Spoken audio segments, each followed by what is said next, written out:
I think the number one ingredient is you have to have a CEO who is willing to step out and frankly take a lot of heat and get their board aligned. You have to get the board aligned behind you.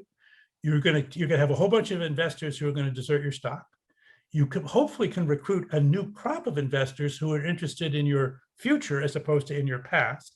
But that takes a whole new narrative. So part of what you need is a storytelling CEO, is a CEO who can inspire people to make sacrifices in the short term. And that's not just employees, that's customers, it's partners, it's investors, it's everybody, because they can tell this compelling narrative that says, look, this is the future, and it is in the interest of all of us to get to this future, but we got a tough patch to go through now.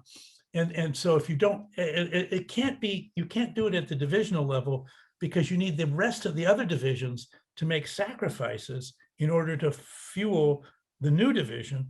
And you know, as a peer, you can't ask a peer to say, well, you know, hurt your business to help my business, right? The only person that can do that is the CEO.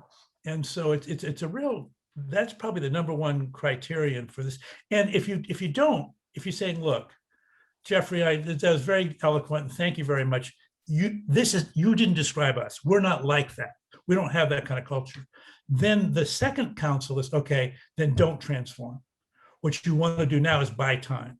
So figure out ways to make changes in your performance zone incrementally rather than revolution, but speed up the evolution and understand you're buying time, and you're going to find some way through this knothole in the future, but not now. Because the worst thing you can do is start a transformation and then 3 years into it stop. And that's how you destroy a company. And by the way, we've destroyed, well, the book begins with 56 iconic tech companies that do not exist, because they destroyed their company by starting transformations but not being able to finish them.